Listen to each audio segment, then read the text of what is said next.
mawe aras retnaning driya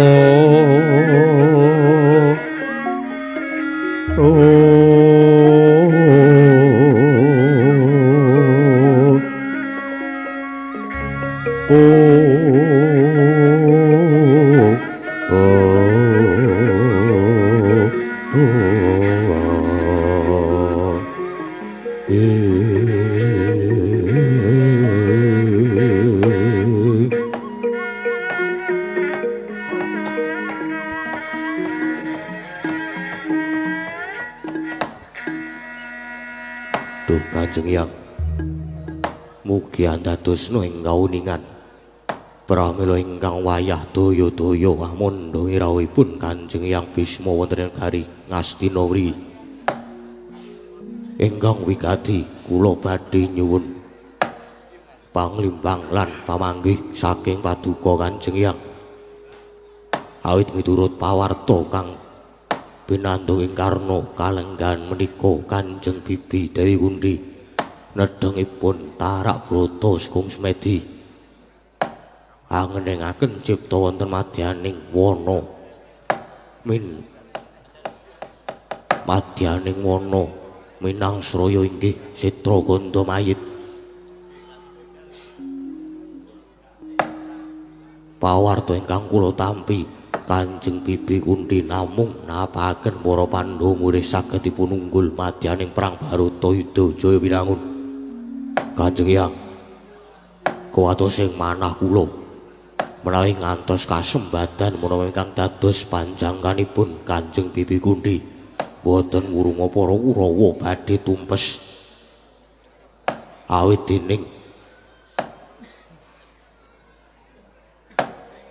dening katiasanipun para Pandhawa ing pinjang Baratayuda Jaya Winangun. Pramila saking menika ingkang wayah nyuwun panglimbang sarta pamanggihipun Kanjeng Hyang Resi Para Bisma, kula nyuwun dawuh lampah menapa ingkang kedah kula tindakaken. Hyang Garuk Duryudana wonten dawuh Kanjeng Hyang, sadurungipun kaki paring panglimbang luwih dhisik weningna ciptamu menapa rasamu aja grusah-grusu duweni rasa sujana sarta panyakrabawa marang liyan. Gurupati wonten dawuh, sak ngertiku wiwit biyen mula Kunti kuwi seneng tarak brata nadyan wanudya nanging seneng gegulang ilmu udi kawruh undhahing pangerti. Salah sawijining putri sing bisa kedunuhan aji Kunta kasing rasa sabda tunggal tanpa lawan ya mung bibimu ya kuwi Dewi Kunti. Mula rajeneng mokal wiwit biyen nganti kalenggan iki Kunti iku ora pisah kelawan tarak brata napake marang putra-putrane wayahe mujudake tanggung jawabe. Yen Putu Prabu mundhut panglimbang marang pun kaki panggene perkara Kunti kuwi napake para Pandhawa supaya menang Baratayuda apa ora pun kaki mbuh ora idep. Awit pun yang durung mangerti kawit durung mangerti awet durung nate midhanget lan nyatake pekabaran iku mau. Miturut pun yang iki miturut pun yang mula becik aja duweni rasa meri lan cubriya. Meri kena nanging aja srik. becike aja duweni rasa meri lan cupriya meri kena ning aja serik meri kuwi kena ya uga becik nanging aja nganti nuwuhake rasa serik eling-elingenku ya Kurupati apa bedane Pandhawa karo Kurawa Pandhawa duwe ibu yaiku Kunthi lah Kurawa uga duweni ibu to Dewi Gendari lah sira nyuwuna marang ibumu elinga nggih elinga sira jumeneng nata iki uga awit saka pangestune Rama ibumu ya Destarastra karo Gendari ibumu kapan kowe tau suwan kapan kowe tau sungkem kapan lipmu tau sungkem karo Gendari ibumu kapan kowe tau sowan kapan kowe tau sungkem kapan anggonmu matur panuwun marang kekarune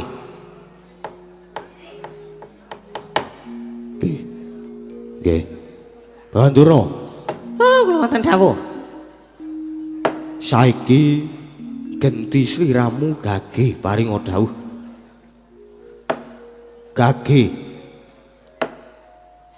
paring dawuh genti sliramu sing paring dawuh cekap panjenengan kemawon kula niku bola-bali ngandhani nganti mumpluk cangkemipun nggih pun tetep ora kudal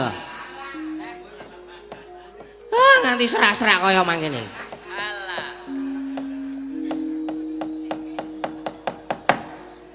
napa betaken ambulan hus wis ora usah wis ora apa-apa mongko mari dhewe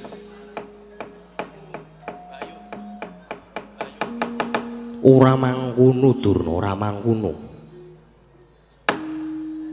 sak ora-orane sira kuwi uga paranpara boten kula niku pun muni boten nggih boten emoh sampun cekap panjenengan kemawon kula sampun trimah awit kula menika sampun asring aweh pemut ingkang idhawipun kagem ngelingaken nanging ingkang dipun elingaken menika parandene tetep kukuh bakuh ing panggayuh alias ngeyel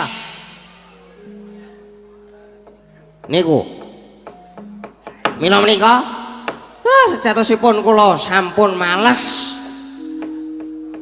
sampun memeng menawi ngendikan langkung-langkung sejatosipun kula sampun males menawi ngendikan langkung-langkung wonten adipatih Sengkuni menika tartamtu mangke namung badhe dipun paedo boten dipun gugu kepara ing mangke piyambakipun malah genti ngandhani mangke rumiyin Kakang Resi kok semu nyocok rasa pengandikan panjenengan menika kala wau nyocok ya kono ora ya luweh kula niku seneng nek nyocok-nyocok bebate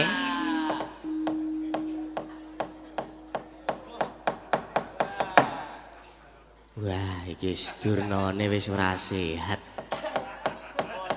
wis iki wis kena iki tanda-tanda yang ngene iki carane ngene ya Dik Juni ngene aku mau ngaturake ada dasar kasunyatan kenyataan fakta utama realita maksa ketibana banget tawaku yo alah aduh jan Dalidono kula dawuh wonten dawuh Kanjeng Yang aja rengu rasane atimu nggih pun eyang paring dawuh kang kaya mangkono mau ya amung idep atur pamrayoga aja nganti jeneng sira Putu Prabu andarbeni rasa sujana luwih-luwih marang bibimu jeneng sira Putu Prabu Kunthi Kalibrata malah kepara sira nyuwuna marang ibumu ya wong atuamu jeneng sira sungkem lan atur matur pangabekti marang wong atuamu jeneng sira sungkem kuwi pamriya apa ya supaya bisa manjang yuswa ndedawa umur yen sira kepengin ngupaya cilakane wong tuwa wis kowe aja manut pitutur kang becik gegasatine wong tuwa gugu karepmu dhewe lak bakal cepet mati wong tuamu ngene sebab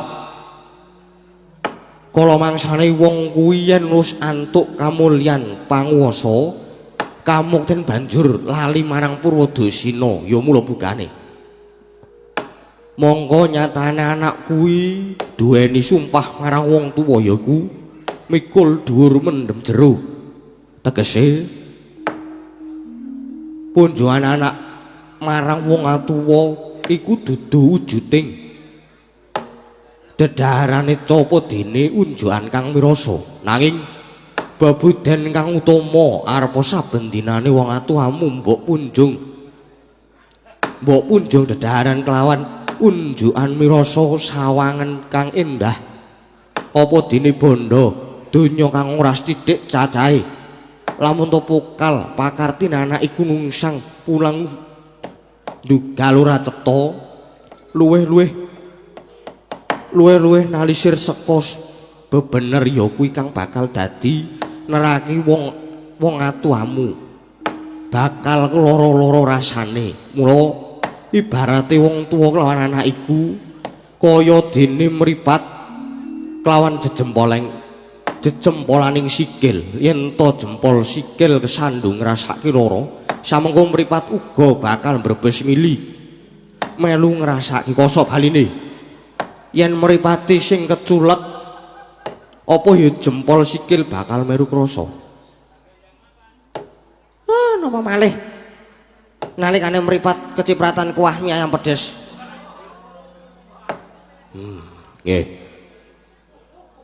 nggih mula kang saka kuwi nggir Duryudana eling-eling aja banget anggonmu ngluru marang kadonyan awit yen to mangkon tegese uripmu dipurba dening kanepson bebasane jagat iki bakal mbok emperi mangkono Putu Prabu Kanjeng Hyang katuraken gunging panuwun papan harya sengguni kados pundi yen miturut pamanggihipun bagenira paman harya menawi pangraos kula nggih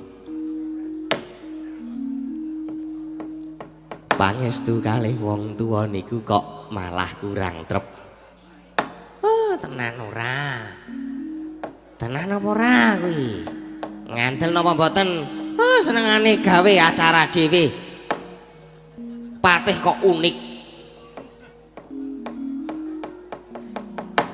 liripun kados pundi paman harya ngaten nggih badhe kados pundi kemawon ingkang nama pangestu saking tiyang sepuh menika sampun nami limrah bakunipun kedah budidaya badhe dados kados pundi kemawon sampun cetha bilih Pandhawa menika mujudaken klilipipun paduka anak Prabu sakadang monggo nyatanipun Pandhawa menika banget anggenipun ngagul-gulake ibune dinten menika mboten perlu paduka anak Prabu nyuwun pangestu marang dhateng tiyang sepuh mboten wonten ginanipun lah samangke kedahipun ngimbangi pados cara menapa ingkang saged kagem ngawekani sampun ngantos panjangkanipun Dewi Kunti menika mboten kasembadan cekap semanten atur kula akhirul salam assalamualaikum warahmatullahi wabarakatuh depate tobat kaya ana wong sing duweni penemu kaya ngono kuwi kaya ana sajae mbiyen suku niki laire merga kebocoran alat Mesti dicoblos nganggo dom sik kuwi.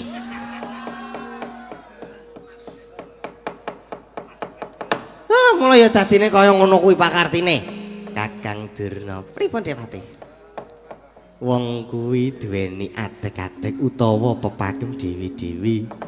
Kula ngangge pepakemipun Kakang Durna dereng kantenan saged. Dene Kakang Durna ngagem pepagem kula inggih dereng kantenan saged. Oh, lah ya kena ora jalan nek kuwi. Wis bakune sing maras ngalah. Kepareng Kang Rongkong ngawong go sumela atur Yai Prabu. Koko Prabu Karna kados pundi? Sedaya pemanggih menika kala wau boten lepat awit tartemtu nggadahi leresipun piyambak piyambak. Rene Yai Prabu menika sawijining Nalindra Agung Binathara menika kedah andarbeni jati diri lan ngenggahi sabda Brahmana Raja kedahipun saged menatitesaken pamilih dumateng sedya pemanggih kala wau. Pramila Yai Prabu wekdal menika kepareng paduka Yai Prabu ingkang nemtohaken prayogane lampah nanging samangke sampun ngantos damel daredah enggal menapa dene bebutek banyu bebutek toya ingkang mening Koko Prabu Duryudana. Sigra-sigra yen permana ganca sigra ngraketa nawang sesangka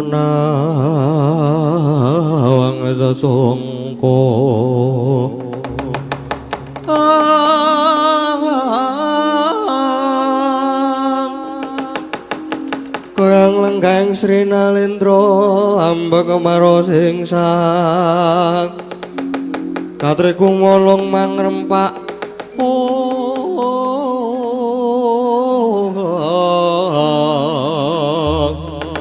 katriku molong mangrempak ing wadya kurada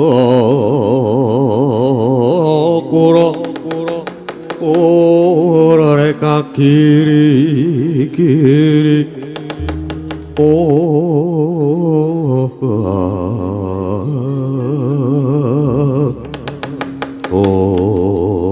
lah ing kono tau eco denira samembal wacana ginemraras bawa rasa kedadak horeng Pasiban Jawi kaya praja lagya ketamaning parang amuk lah sinten to ingkang kepareng miyak pasibane Sangya Parasumewa anengge praptane yaksa sakembaran kang minggah ing tatak rambat teman karya cingak sangganing kang mara sowan.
Sinongwati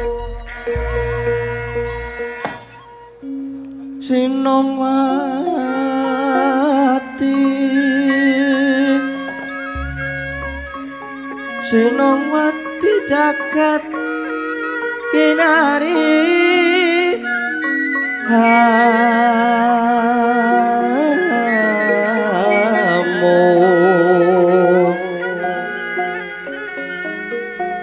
mbak lumembak umbaing samudra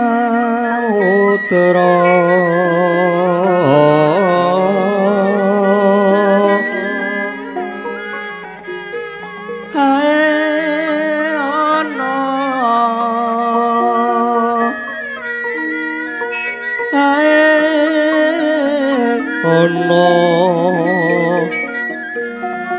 bale lumut hamet kangen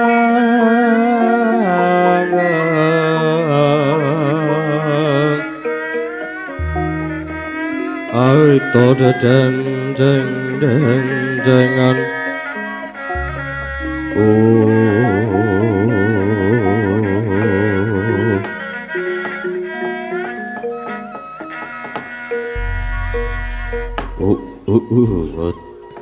namit pasang ngaliman tapi lebat menglo duni cuma nang doang jauh-jauh kung pangak somo mugi jantiwa sang Prabu Ngastina keparengang luberna ing mbok pilih sowan ngula dadosaken kagiat raos sing manah paduka Nendra mangkuta yaksa kaluru ora jeneng ingsun mitambu ananging pancen lagi pisan iki wanuh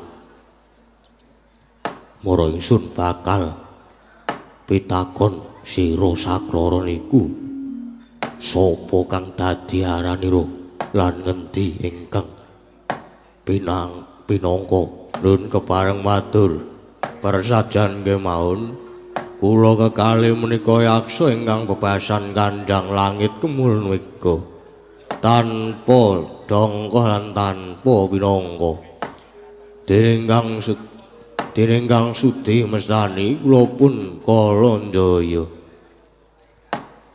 lajeng kula pun Kalandaka sinuwun Kalandaya lan Kalandaka inggih kumrojok tanpa larapan besoan mono negara ingsun tanpa tinimbalan ana wigati apa mara gage matura ingkang sepisan kula kekalih sedya angusuwa padha sumuyut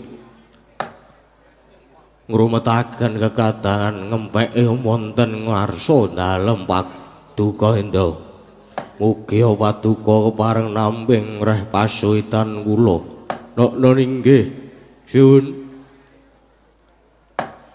kula saged dados ganjel ambean bebasan putung kabalang remuk kasawurna mrika mukten dalem paduka sinuwun Prabu Duryudana yo Kalandaka bedine Kalandaya wis dak tampa pasuitan nira gawe syukur naning tias ingsun matur sembah nuwun ingkang angka kalih gegandhengan sampun dinampi bisoan kula kekalih ngaturaken sumengkeming pabekti kula wonten ngarsa paduka Indra Ngastina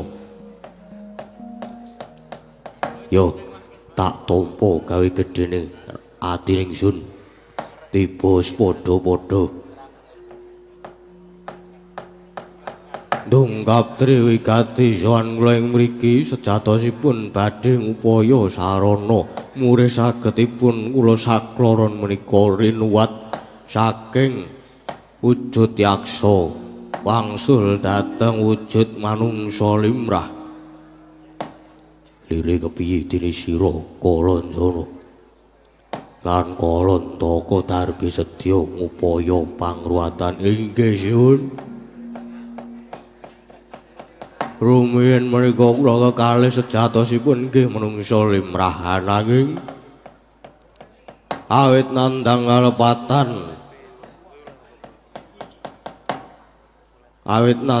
kalepatan inggih manungsa limrah ageng ing dosa temahan karya tukanipun Bathara Guru mila iwang jagat lajeng upata lan nyebda kula sakloron dados wujuding yaksa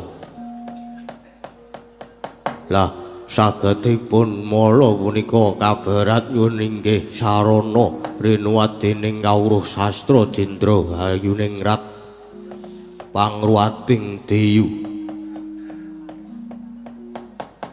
menurut pawarta ingkang kula tampi ing astina mriki wonten paran kang peparep Daiwang Durna ingkang langkung kasusra mumpuni babagan ngelmu mriku kula bukanipun mekaten siwun Kalancana lan sira Kalantaka lonten dawuh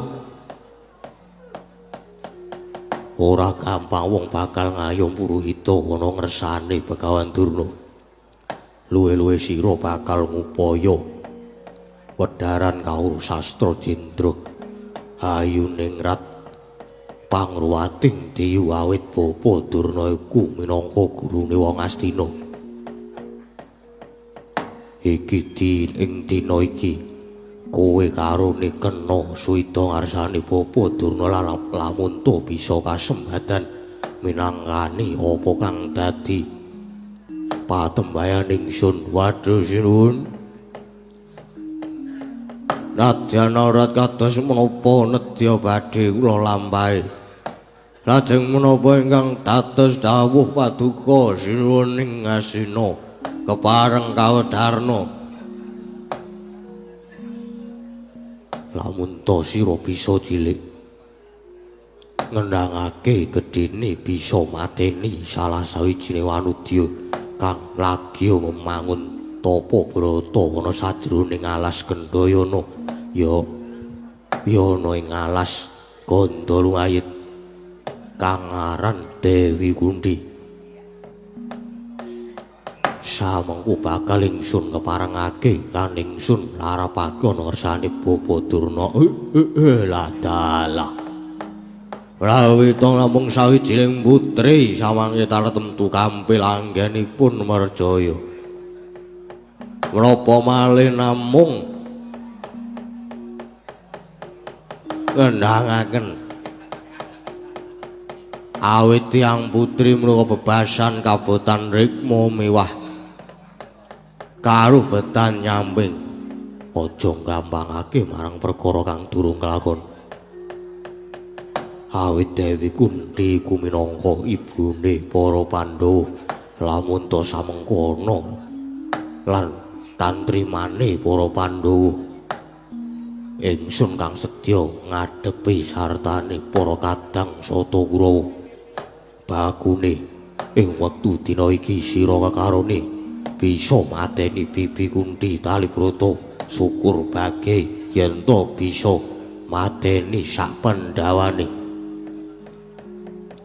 bakal gedhe ganjaran kang mbok tampa nok linggih ngestakaken dawuh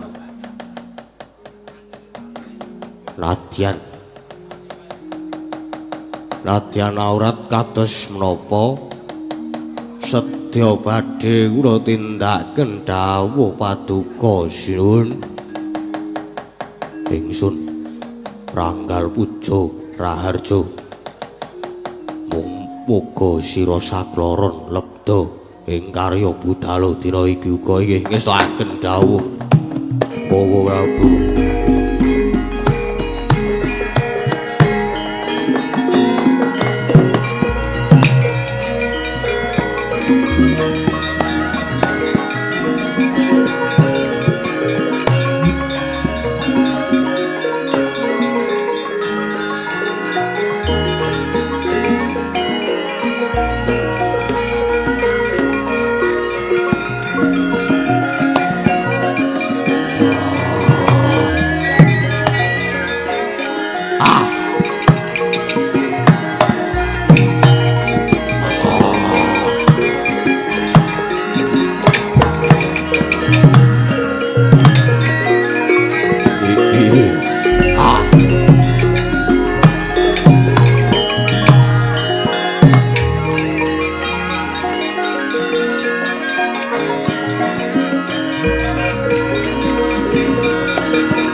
deo mangungkum kanduan remang erleno tanpa kanin yen tantul samengkutyah utama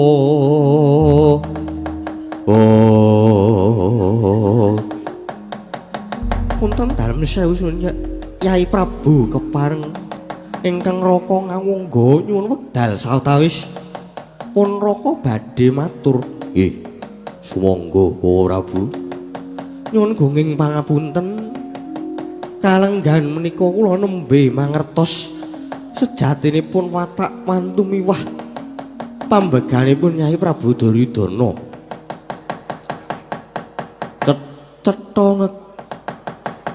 cetha bilih Yai Prabu menika sawijining nalindra ingkang jirih getih wedi mati katidik saking paduka Yai Prabu utusan dhumateng yaksa kekalih punika kala wau ing mangka Yai Prabu wonten mriki wonten kula ingkang kawit paduka lenggah boten dipun dawuh napa dene dipun sumuni pamanggih-anggenipun jeneng andika Yai Prabu sami pirembagan ateges adegipun ingkang raka ngawangga wonten negari Ngastina kalenggan menika sampun boten wonten ginanipun lan malih Yai Prabu paduka dawuh dhateng yaksa kekalih supados merjaya Dewi Kunthi Talibrata ing mangka tiyang sak jagat kalebet Yai Prabu Duryudana tartemtu sampun mangertosi bilih Prabu Basukarna menika putranipun Kanjeng Ibu Dewi Kunthi. Menapa Yai Prabu menika nyeja badhe jarak perkara marang pun raka? Cobi to dipun penggalih. Wonten jagat menika sinten tiyangipun ingkang boten kecocok manahipun nalika tiyang sepuhipun badhe dipun arah cintrakanipun. Kinten kula mboten badhe wonten sawijining anak sing trima meneng mawon yen to wong tuane diarah lan diajak patine mbok bilih wonten ingkang boten nggadhahi raos kados mekaten ateges bocah kuwi anak kuwi menika kudu dipriksake.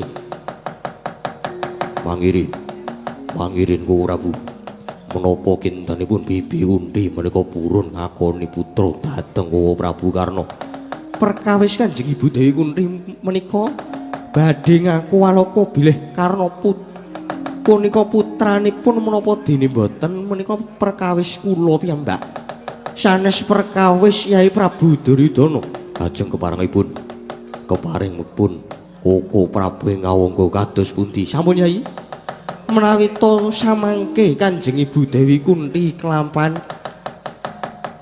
alit dipun sangsaya lan agengipun dipun pejahi dening yaksa sineksen jagat saesinipun pun raka ngawangga badhe prasapa salawes urip boten badhe sabiyantu Kurawa Yai Prabu Duryudana menapa dene negari Ngastina. Sampun Yai, sampun kula nyuwun pamit.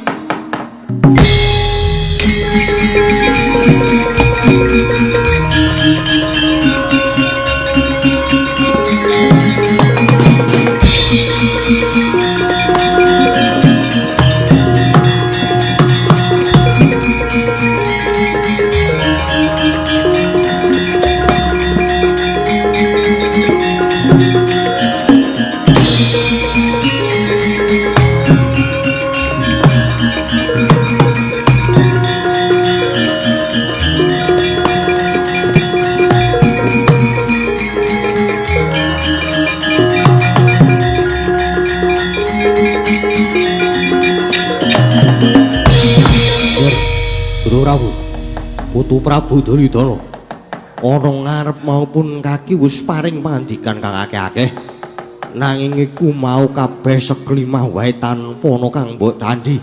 Yo pune yang mono amung netepi darmane sepuh kang sak bisa aweh kawruh murih sira adoh saka baya pekewuh nanging parandene puguh ora mingko ing pituduh wegah nampa warah nampik pitutur becik wektu dina iki pune yang ora bakal melu cawe-cawe apa maneh sabiyantu lekasmu kang wis kaya mangkono mau Putu Prabu tinimbang atiku mbok gegasah ana ing kene aja nganti alok lan aja nyucuh marang pune yang Talkondo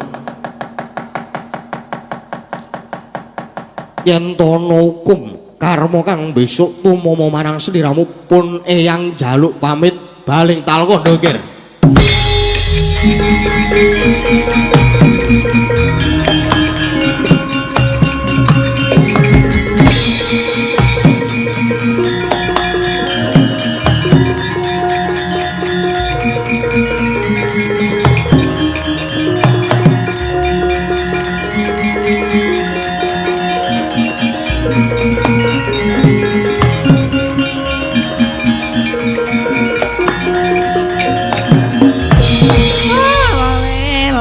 Kacang blok-blok manyar-manyar. Somorante, Allah, anak Prabu Duryudana. Mboten nginten bilih paduka anak Prabu.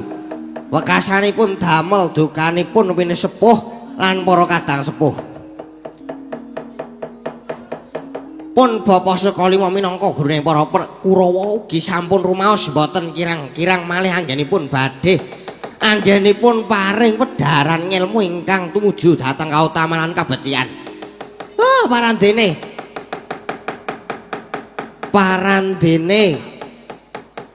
para Kurawa ya nek dikandhani mlebu kuping tengen metu kuping kiwa.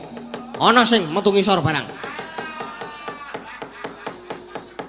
Mbok nggih ampun sembrono to. Saestu ampun sembrono serius lho niki. Serius lho niki serius lho. Nggih. Niku wau kula mboten kirang-kirang malih anggenipun paring wedharan ngilmu ingkang tumuju dhateng kautamanan kabecikan. Parandene menika sampun mboten dipun gugu malih pramila rumaos tanpa paedah anggen kula paring ilmu ingkang maneka warna. Nyuwun pangapunten anak Prabu. Kalenggan menika pun bapa badhe tumut-tumut perkawis punika boten badhe tumut-tumut ding nek aku tumut-tumut tenan melu perang lah nggih boten melu tumut-tumut Pate lah nggih pun kula nggih boten ajeng perang pun mengki jagongan mawon nggih kula boten ajeng melu-melu ora arep melu-melu nggih musuh nek ora arep melu-melu wis ora sah dibalen-baleni. Aku lagi seneng ngomongan. Oleh bubar iki 7:30. Jejer tekan jam 3 sore.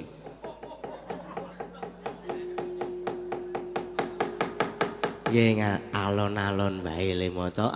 Sale iki tulisane cilik-cilik mbok sesuk nek gawe naskah keyboard digawe ukuran 46. Wah gede banget ya.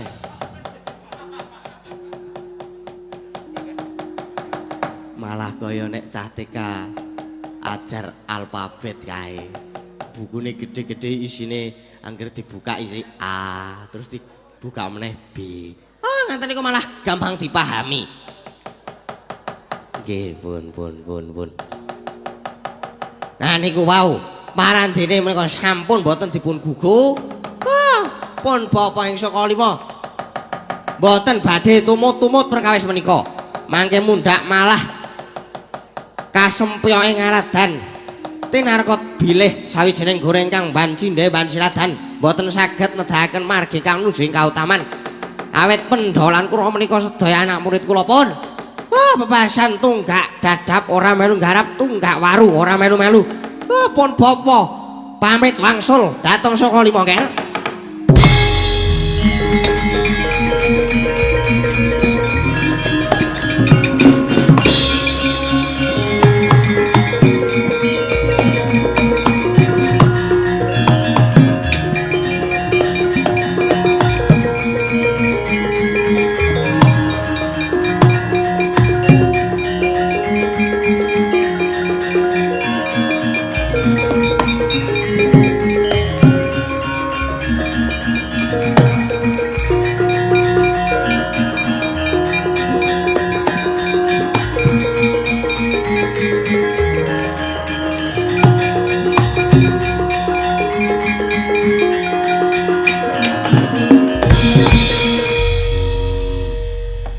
wis entek.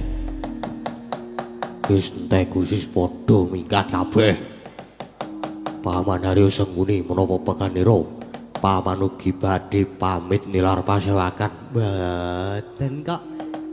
Aku ora melu-melu. Mboten.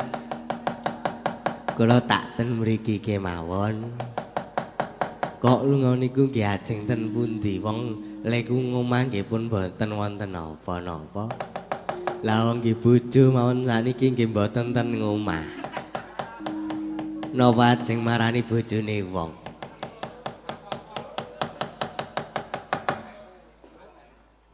Ten pundi?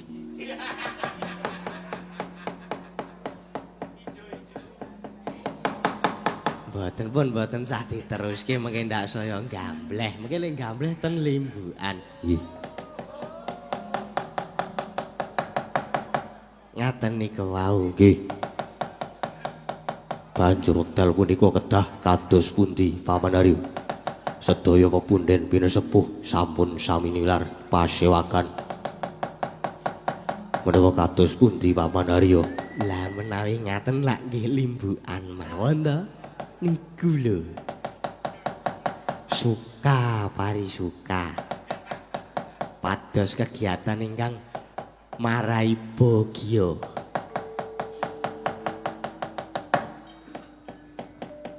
Nggugahke ngunggahke bintang tamu. Bintang tamu niki sae. Apa iya? Nggih. Pun napa jenengan nggih pengen nyanyi? Rah. Mboten. Ampun pelawanan pangandikan pekenira paman. Ngaten nggih anak Prabu. Paduka mboten perlu wasunglang awit dipun tilar kalian para-para menika wau. Pitados mawon samangke tartemtu badhe kasembadan panjangga paduka anak Prabu Duryudana anggenipun nirnakaken Kunti Talibrata sarana yaksa kekalih inggih Kalanjana lan Kalantaka menika wau. Nggih, Paman.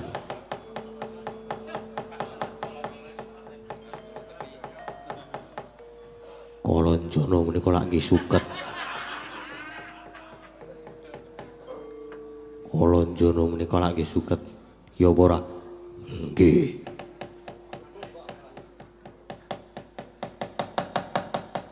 Kalajaya. Niku maksude niku Kalajaya. Nggih, Paman. Gunging panuwun ingkang tanpa pami. Manira aturaken awit Paman Haryo tansah nyengkuyung menapa ingkang dados lekas manira inggih anak Prabu.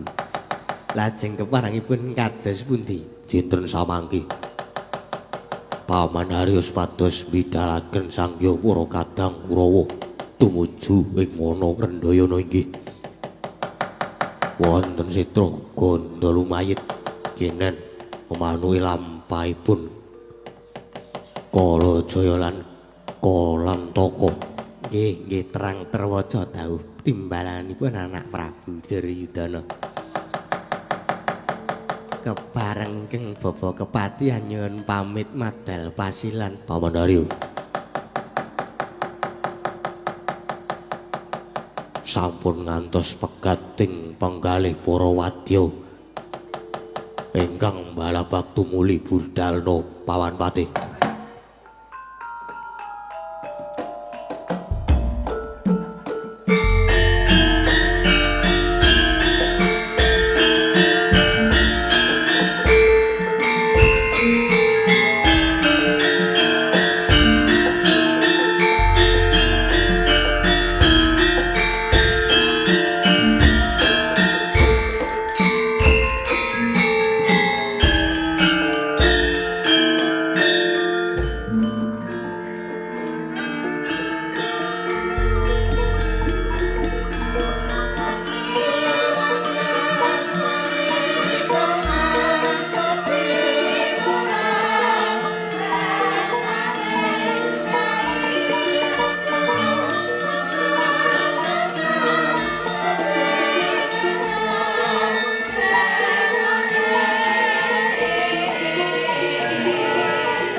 mendo lenggah dhisik ya, Nduk. Iya, Mak. Terus alon-alon iki wah jan nek flu ki marai emosi mi kan. Suwe-suwe irungku tak ilangi tenan kok. Iya. Ya, assalamualaikum warahmatullahi wabarakatuh. Waalaikumsalam warahmatullahi. Leren dhisik iki mau ya nganggo ngaso. Iya, Pak, sadurunge awake dhewe matur akeh-akeh prayogane ana ayo ngucapake nastok atur rasa puji syukur ana ngarsaning Gusti awit seka sih wilasane awake dhewe bisa kelakon sowan ana papan kene kanthi rahayu niskala. Iya, Mak. Iki sowan ana ngendi lah kok papane gilar-gilar lan digelarke gamelan wayang sakmene akeh ya. Sakmene akeh. Heeh. Iki ngono sowan ana ing dusun Krebet Sendang Sari Pajangan Bantul. Ya ana ing daleme Bapak Purwanto utawa sing katelah kondangi Kiai Poleng Jaya alias Mbah Poleng. Iya. Ngono, Mak. Mulane kok sembodo nggone aweh papan kang jembar tur opone ora umum. Sound system uga ora nguji wani. Apa meneh gamelane yo, Mak. Iya. Jian prodo kabeh. Wayange yo ngono. Bule-bule, gapite bule. Ngono aku ireng ning kok.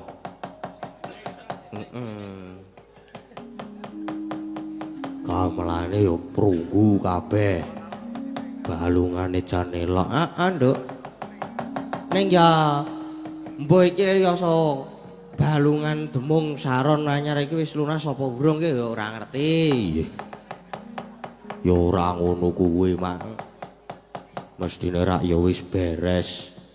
Wis beres kabeh. Iki wigatine apa, Mak? Dene awake dhewe sak kanca ditimbali sowan mrene. Mengko dhisik aja kleru tampa. Iki aku karo kowe iki diundang dhewe ora sak rombongan. Wong sing ngaturi kanca-kanca penabuh ki ya Mbah Poleng dhewe. Mula iki mengko nek wis bubar kanca-kanca penabuh ya Mbah Poleng dhewe. Mula iki mengko nek wis bubar kanca penabuh dilarang untuk bertanya kepada saya. Monggo sami ngoyak Mbah Poleng mawon. Pun monggo. Kira-kira ora oleh nggawa bali gamelane. Ngono kuwi wae, no. Iya.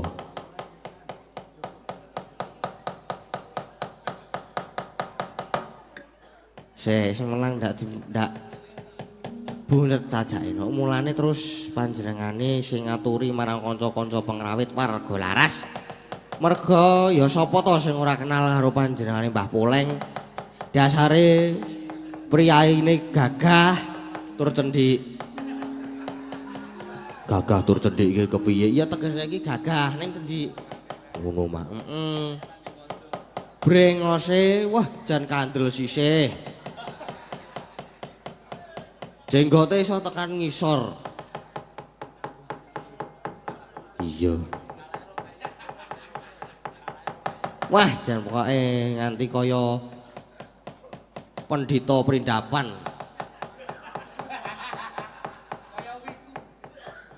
Ya ora kaya ngono kuwi, Mak, wis ora apa-apa.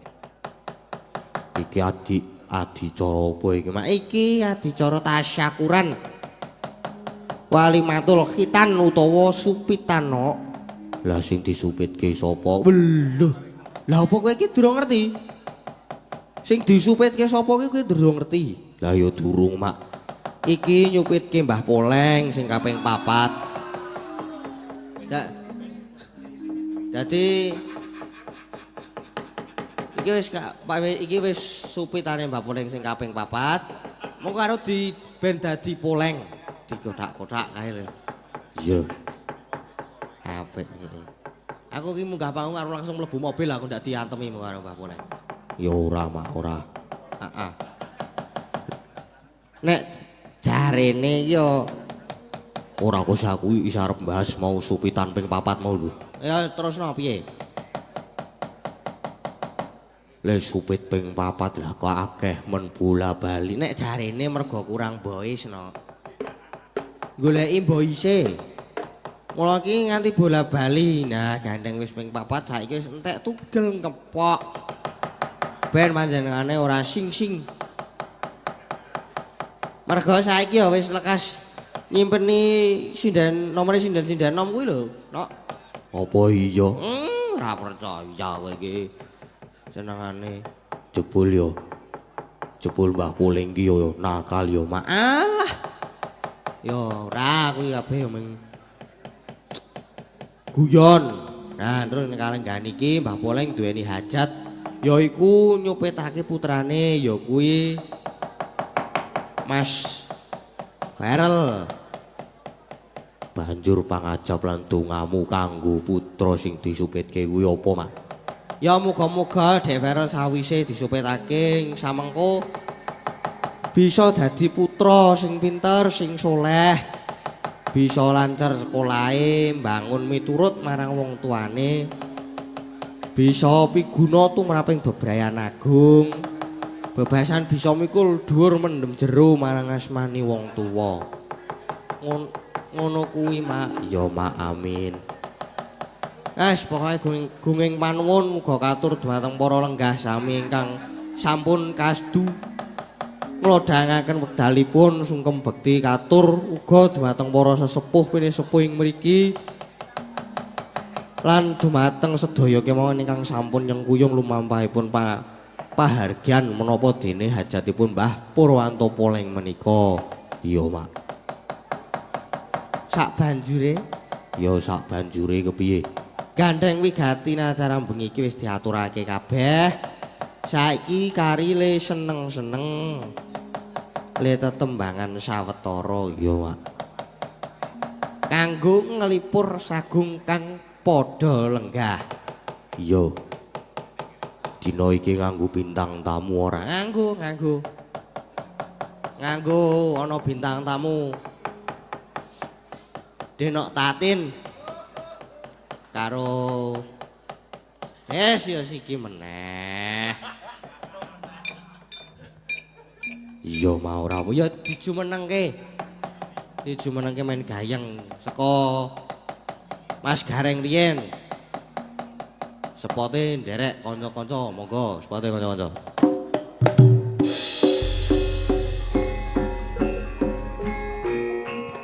Monggo Mas Gareng.